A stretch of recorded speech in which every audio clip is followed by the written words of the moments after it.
Hello, hello, hello, everybody. Come on in, come on in. I'm Kathy, and I love to be selling. You're going to love this. You're going to love this because always, always, always people message me and they ask me, Kathy, how can I increase my sales?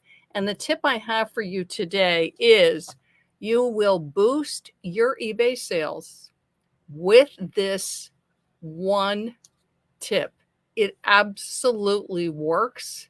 It works regardless of what vertical you're selling in. And vertical means what category and what kind of things you sell. It also works for my newer sellers and my more experienced sellers. So I'm excited to share this one surefire tip to increase your eBay sales. I have tested it personally. I've tested it with my members in my membership Love to Be Selling Insider and with private clients. So come on in, come on in.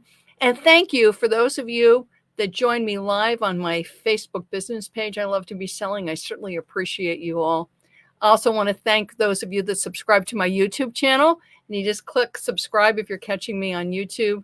Kathy Terrell, I Love to Be Selling. And those of you who have downloaded my podcast, Kathy Terrell, I Love to Be Selling, I so appreciate it. So thank you all. Thank you all. Thank you all so much. And let's get right to it. So I see a lot of comments, and this happens all throughout the year of Kathy, my sales have stalled. Kathy, my sales are slow. Or I'm selling, I want to sell more.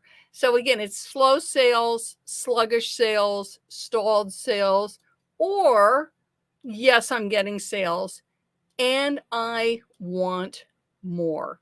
And this tip will work for you whether you have an eBay store or not. Okay, so super helpful on this.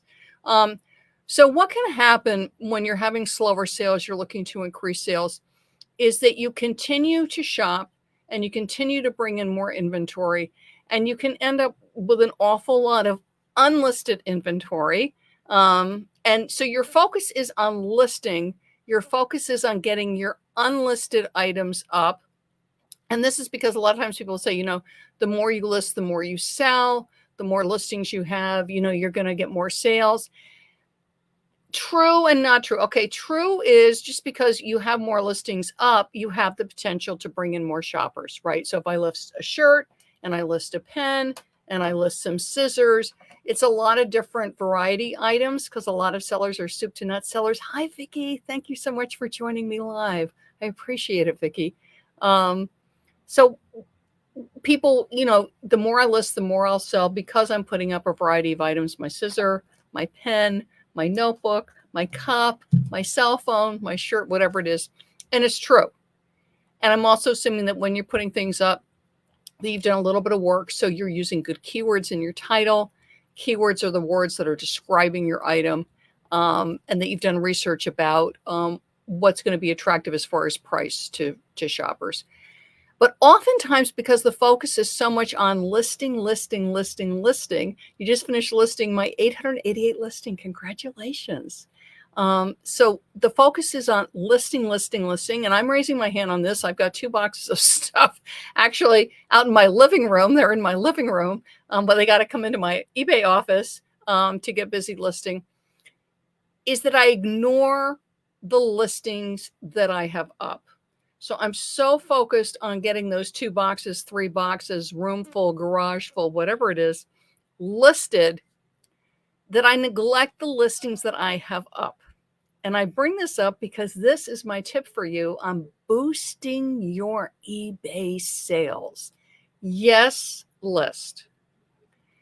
As important as listing, if not more important than listing, yes, I'm saying that, is what about the stuff that's already listed? Okay. You've already done the research. You've already taken the pictures. It's already listed. It's potential money because that's what we're talking about, right? How can I get more money in Vicky's pocket, in my friend Paul's pocket, in my friend Paula's pocket, in my friend Sharon's pocket? How can I get money into my eBay seller friends' pockets faster? Because when it's listed, the money, you've spent the money. The money's spent. The money's not in your bank account. The money is spent. There's potential profit. There's potential income, but you haven't realized it yet. It's invested. If you read business blogs and business books and whatever, it's called cost of goods. You have invested, or if you've gotten free, right? So you have X amount of dollars invested in your inventory that's listed, okay? Let's say you have $1,000 invested, or 2,000, or 3,000, or 500, but that's money, and it's sitting there. And like I said, the listing's done. It's up. It's available. It's like when you walk by the retail stores, it's in the window. It's on the shelf. The company has spent money on that inventory. They have cash that is invested in that. They don't get their cash till you shop. And same thing for us as eBay sellers. So if I can get my listed items, right, sold, and perhaps sold faster, that's more money for me. That's income for me. That's money coming into my bank account. So how do I do that? Because that's what everybody wants is, there's definitely lots of tutorials and I give people tips. Watch my YouTubes, join me Facebook Lives about getting listings up, getting listings optimized. And if you want tips on that, please, please, please hop over to my YouTube channel, Kathy Terrell. I love to be selling. And you can also listen to my podcast. But the listings are up. So how do I get them sold? Kathy, my sales are a little sluggish. I've got the listings up. I'm continuing to list, but my sales are slow. My sales are sluggish. Or, like I was saying, my sales are okay, but I'd like it to be better. What on earth do I do? So if you're not aware of this, and you're going to need to do this on desktop, okay? So my mobile people, hop over to desktop. This is well worth doing. And what you're going to do is you're going to go to Seller Hub, and that's where everything shows. And you want to go to active listings. And when you go to active listings, and let me get to mine. When you go to active listings, come on, eBay, I had it open, then of course I closed it. When you go to active listings, you're going to see a bunch of pills or tabs across the top, okay? And what you're looking for is, and you're going to be looking to the right in your active listings site. So hang on a second, let me just get there. My eBay, come on, eBay. And my eBay selling. And then we go to, of course, it's misbehaving. Okay, eBay, let's behave ourselves here. Here we go, my eBay selling. There we go. And across the top, you want to go to listings, and you're going to want to go to active. Once you're in your active listings view, you're going to want to look down, and you're going to want to look to the right. You're looking at the little columns across the top. And what you're looking for, if you're not aware of this, you're looking for start date. And typically the default on start date is the most recently listed. eBay saying, see, Kathy, see, Paula, see, Vicki, look at all the listings you've been doing. Thank you, eBay, but that's not what you're interested in. You want the oldest first, okay? So all you got to do is click the little up-down arrow and click start date so that you see your oldest. That's what you're interested in. And you're going to see how long things have been up, okay? Is it 219? Is it 220? Is it 205? Look at it. You're the only one that sees it. It's private between you and eBay, but take a look at how long some of your listings have been up. Now, if they're multi-quantity, so let's say I'm selling pens. Let's say I've got 1,000 of these. I've sold 100. You're not going to mess with that. That's a multi-quantity listing. It's making you money. It's doing well in search. It's attracting buyers when they're looking for blue pens. But what you're looking for are the one-offs, the single items. So let's say you have a single blue pen. Let's say you don't see it. So Vicki, you're going to go to active listings. It's in very tiny writing. You're going to need to be in Seller Hub, and you're going to look to the right, and you're looking for start date. Okay. So you're looking for your one-offs. And when you find a one-off, it's 2 years old. One-off means it's a unique one-of-a-kind item, excuse me.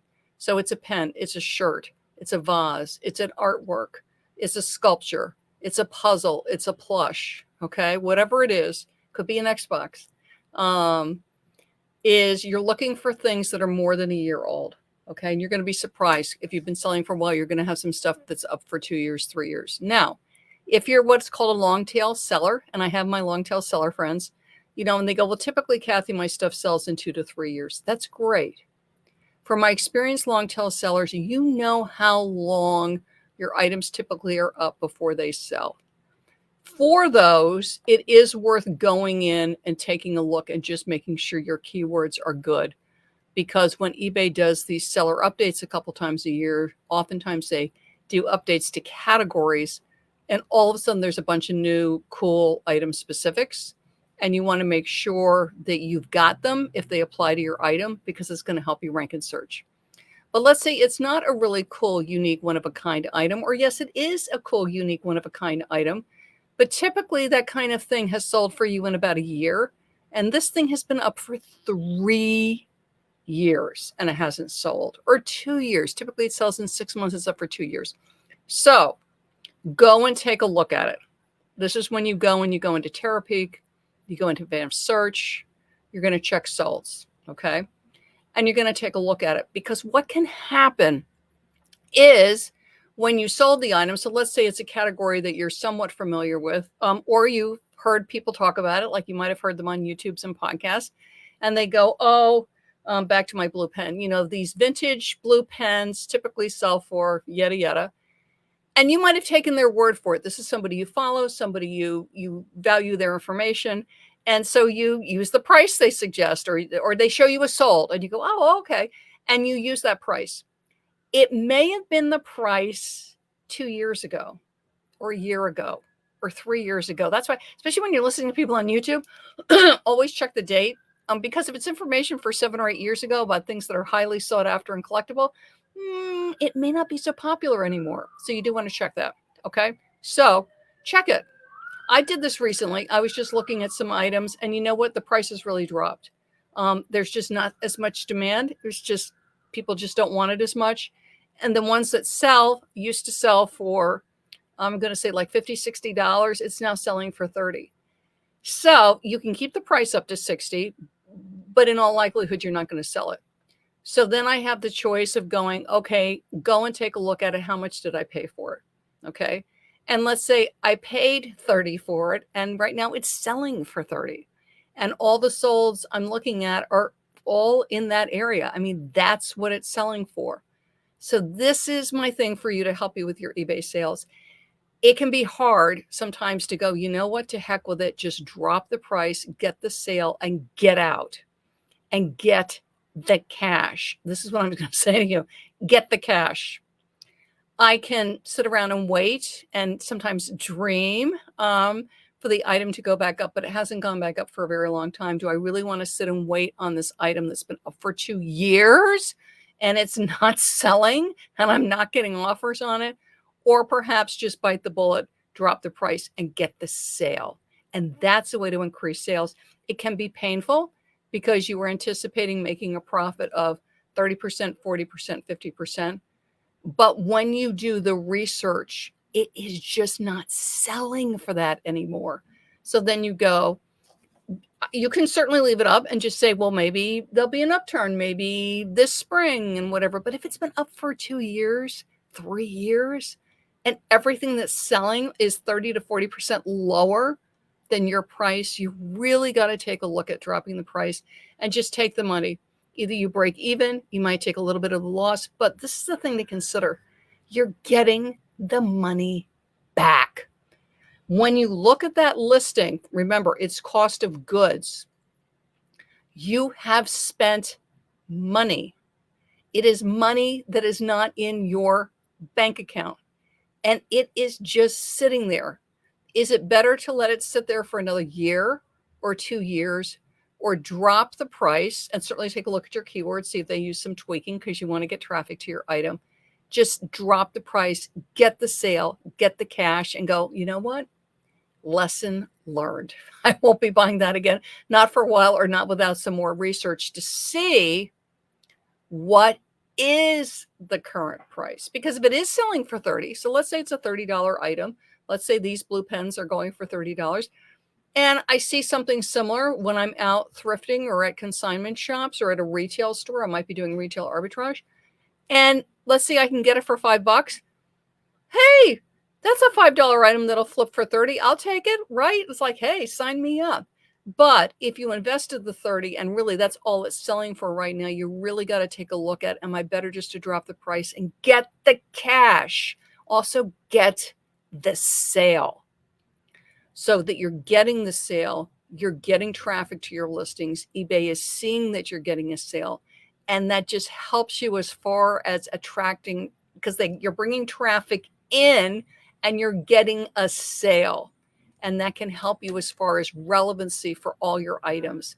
Because what happens is that eBay sees that you are relevant, you are interesting, your items are selling, and you can see a boost. That's sometimes why you'll get a sale and then all of a sudden you'll get 3 or 4 sales in a row, is the one sale, particularly if it's in a category, like let's say you have a bunch of shirts listed and you got a sale on a shirt. It can help as far as relevancy, because it's like, oh, Kathy had a shirt that just sold.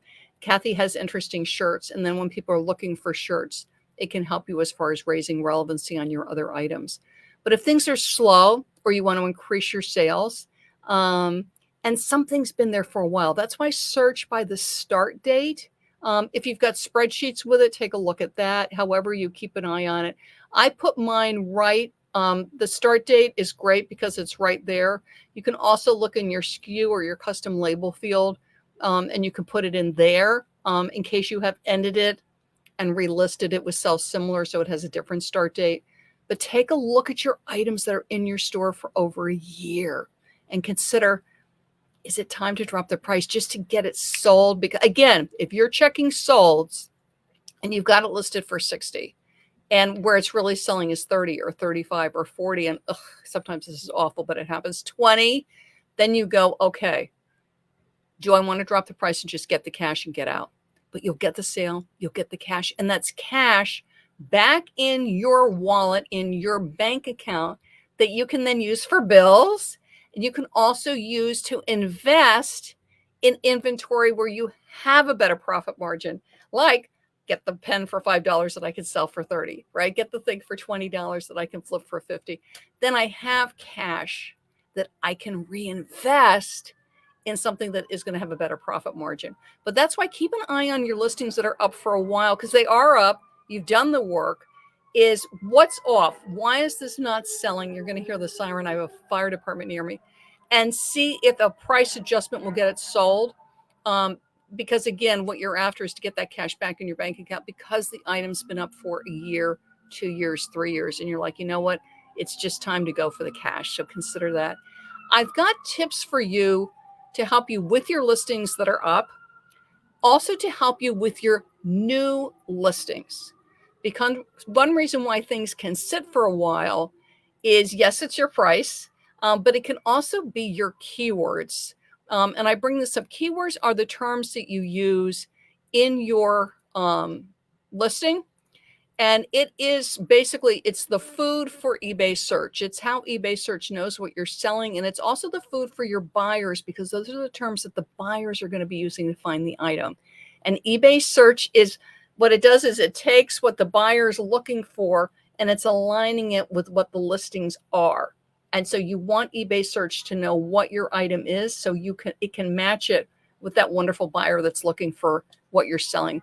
So if you hop over to my website, ilovetobeselling.com, you're going to find this free guide, eBay listings that sell, and you're going to want to grab it and download it, because it shows you just some quick, easy to do tips that you can put right to work on your listings, so that eBay search knows exactly what your listing is, what it's about, so that when people are looking for it, eBay search can match them up, and then you get that wonderful sale. So grab that. It's completely free. It's my gift to you.